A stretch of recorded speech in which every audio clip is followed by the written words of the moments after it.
happy 2020. It's the CU podcast. Is this our first one of 2020? Yes, Ian. It is. All right. That's why I said it. It's January 7th, 2020. I mean, That's Ian. I'm Pat. How's everyone doing out there? I'm a little weirdly out of it.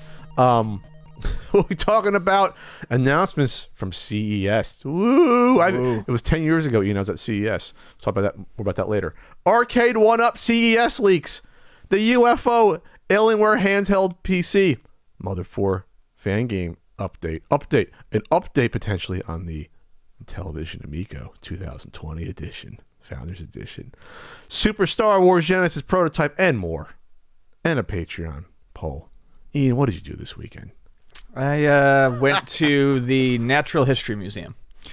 In Balboa Park. Beautiful Balboa Park, San Diego. And we only had about an hour and a half, 2 hours to walk around in there, so we only saw the first floor, but it was pretty cool.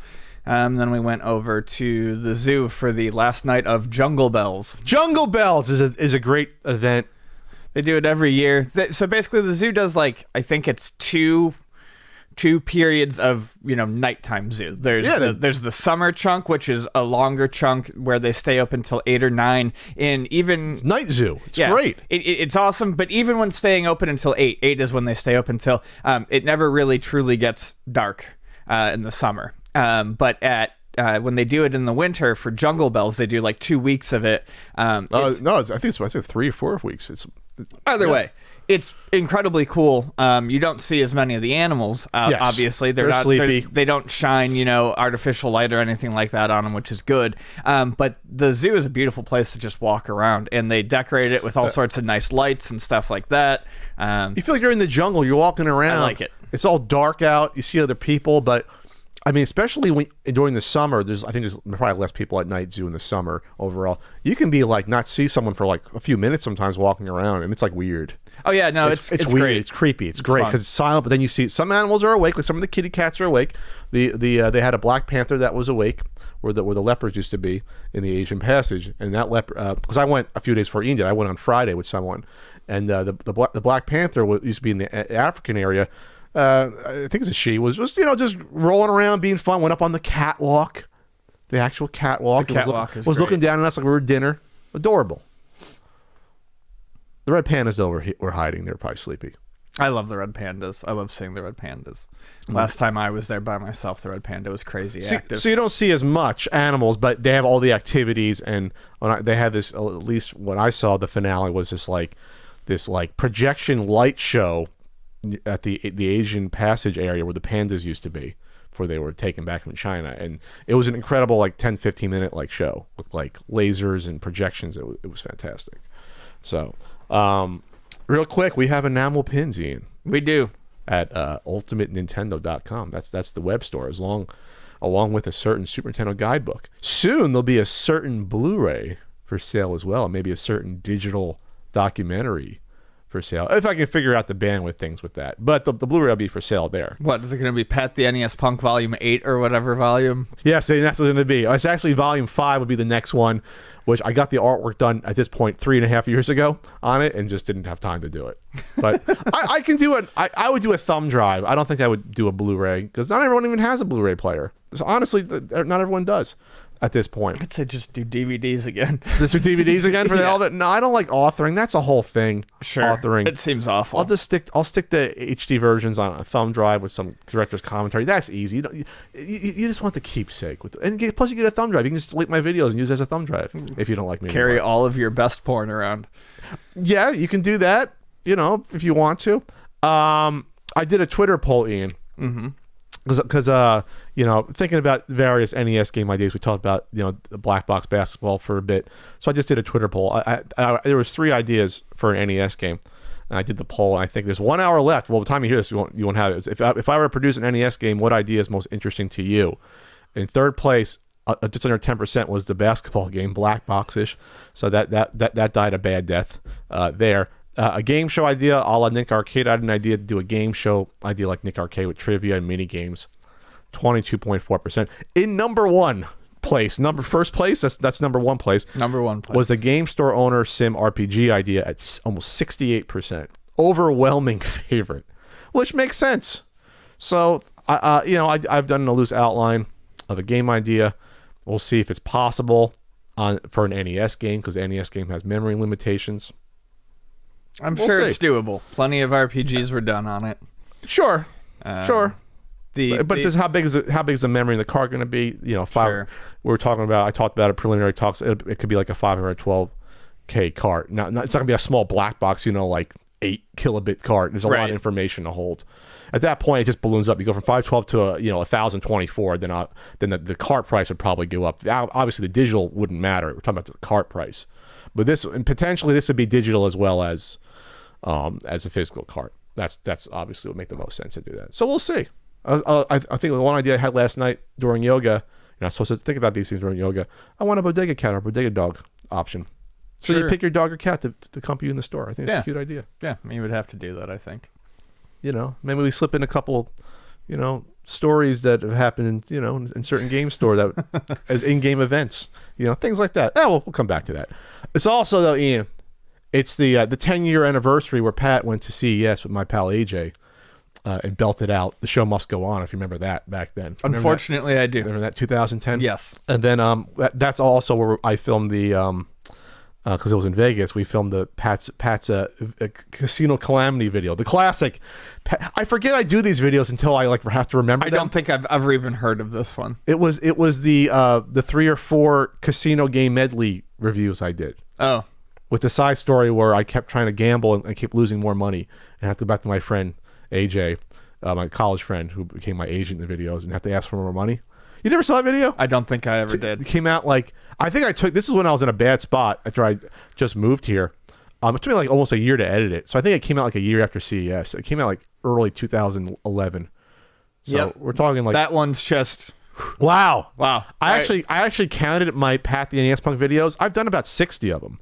I didn't think it was that many. I thought it was 40. I've done 60.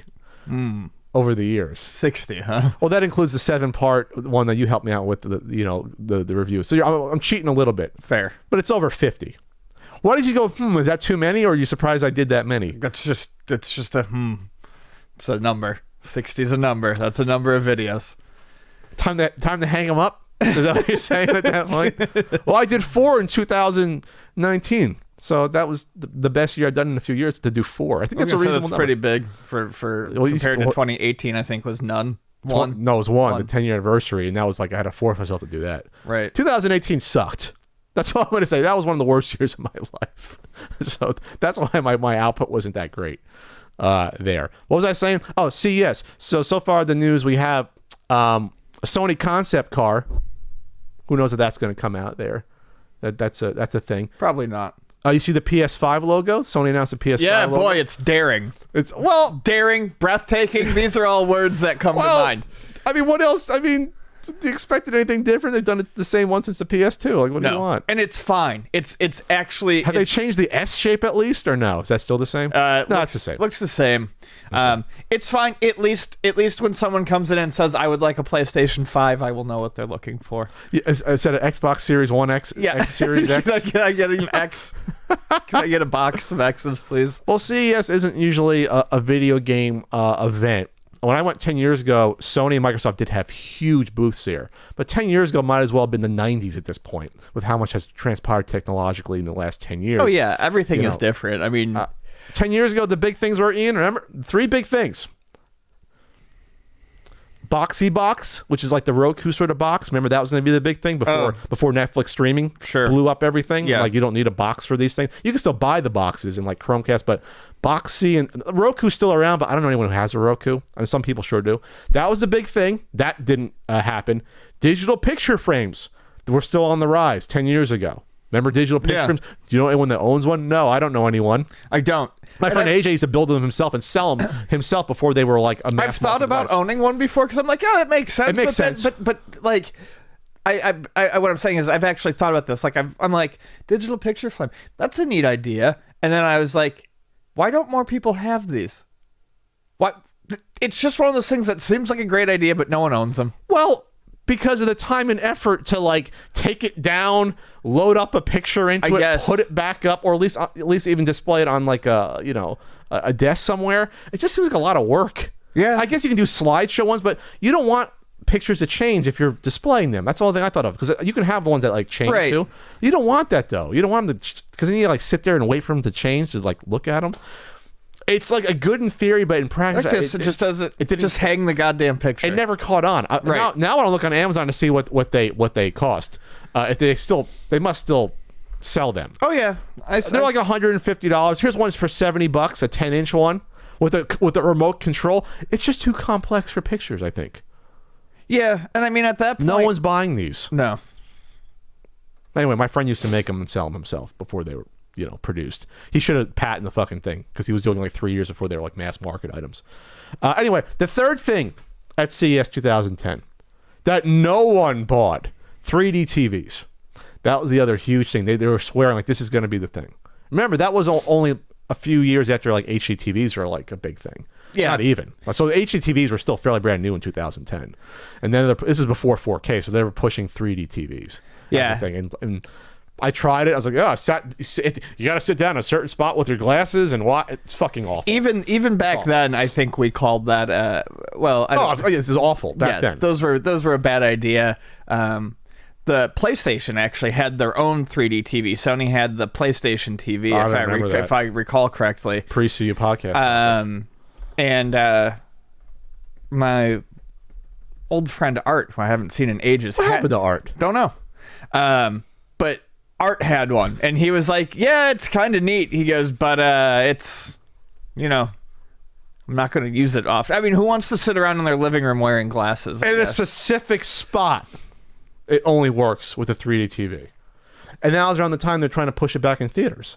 So there was like that 3-4 year. Well, and that's what I remember was every big release had a 3D version. Yeah. So then it sucked, because then the only time I could see certain movies, like I remember I think Iron Man fucking 3 I had to see in 3D. Didn't want to. I was forced to because they were all the theaters were 3D. So 50% of like all showings were 3D. So I had to spend like $4 more, wear someone's recycled scummy glasses or whatever, and then not enjoy the movie as much.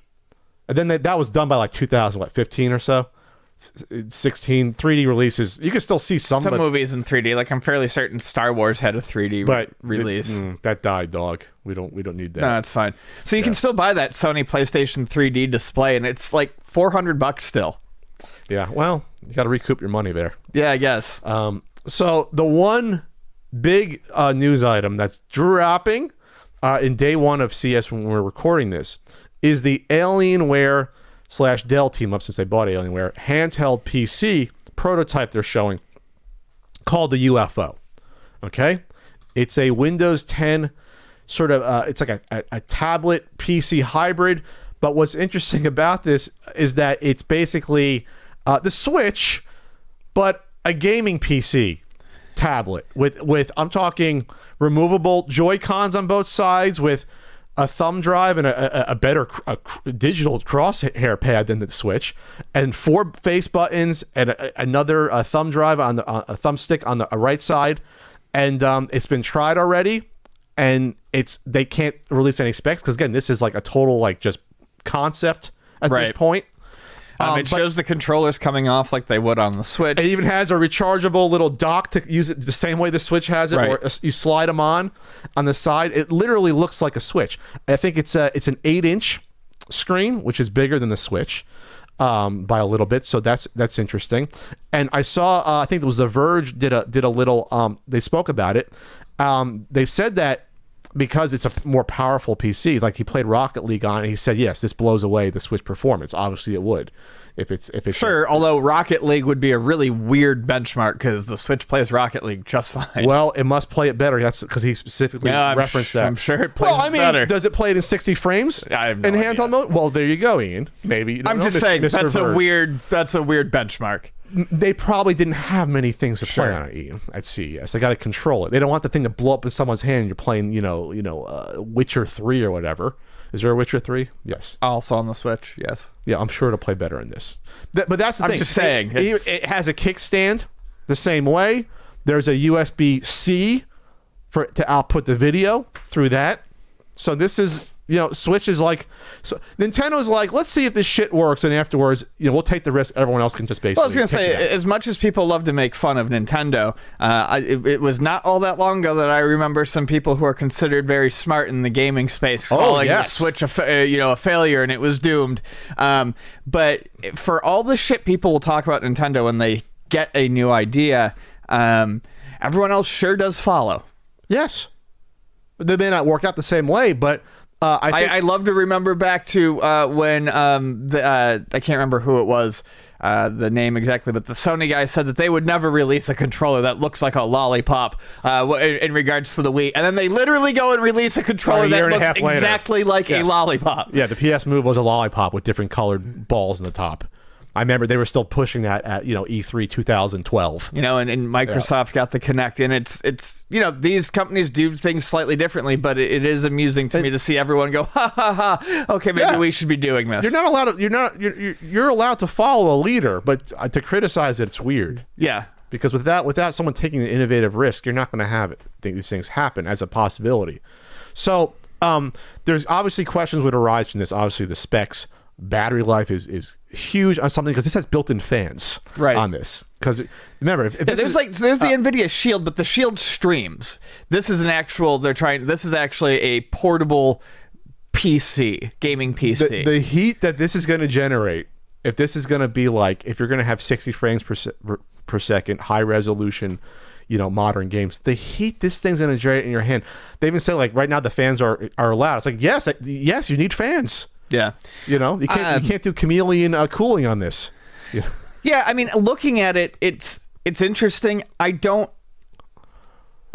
feel that more consoles. Well, there should be more things that take this approach in ease of portability to, hooking it up to a TV. However, I don't know that I actually want a PC that does that because I've been playing games on my PC a lot more lately, my laptop, surprisingly. And, you can drop it into what Steam calls big picture mode, which basically consoleizes it. Gives you like a console style menu, user interface, easy to control with a controller. Okay. But, there's still lots of games made for PCs that you would think work well with controllers, but actually, require the keyboard. There's mouse and keyboard games. Yeah. And as neat as it is, I feel like I'm not so sure that I actually would be, when I actually think about it, I'm not certain that it would appeal to me in the end. I think the Switch, or even if Sony or Microsoft were to do something similar, that's appealing because it's still in that quick plug and play neighborhood, that ease of use that consoles give you. With PC, it's nifty to be like, oh my god, that's a gaming PC that looks like a Switch, but would I actually find it as usable as a gaming laptop? This is again, are they creating a solution to a problem that doesn't exist with this product? Right. So I mean, when you look at this, it's weird to see a computer company doing this instead of, say, Sony or Microsoft. I would say this would be a Microsoft product because yes. They can build in their ecosystem with Windows 10, obviously, or you buy the game, you get it both on the Xbox system and on the PC. So, and Windows 10 makes sense. People think I hate on Microsoft, but actually I've thought that in my head prior. Is I think Microsoft would be a good candidate to make a system like the Switch. It would make more sense than Sony at this point. Because I looked up, the NVIDIA Shield costs $200. So this would be not for that market because that, you're streaming, you're not going to get the full horsepower out of that versus this. So you need a market that wants a PC full gaming experience on the go. It's going to cost probably significantly more than the Shield, you would think. It would probably cost, I would say, double. At least $400, we'll just say. Is that reasonable? So now you're going at console price or above without the ability to do, well, you can still put it on your TV, but then it's just, I don't know. And plus, the battery life's going to suck on this no matter what. There's no way they can have great battery life on this no matter what. Sure. So how portable is it really if it's 2 hours maximum potentially, or 2.5 hours, pushing the specs for this? Because if you drop the specs, then you have a Switch at that point. Well, and that's exactly it. Like for this to, and like I said, you're not getting the perceived benefits of it being a console. You're not getting Yeah. the plug in the cartridge or pick this download in this closed off market. Have it easily set up on your TV, walk away, come back, you know. It's very cool, but I don't see this necessarily, I don't know, taking over the world by storm. Like I said, if it was a Microsoft doing it as like an Xbox sort of docking console or a portable console, yes, but the more you make this a PC, I think the more it's just going to become kind of annoying to use over time. And then, of course, if you say, well, this could be its own console, if you dock it, at that point, to your point, then just buy a console. Right. And going back to what the guy said, I'm sure that this, I'm sure it does play something like Rocket League better, but if you're going to be playing Rocket League on it, why not just play Rocket League on a Switch?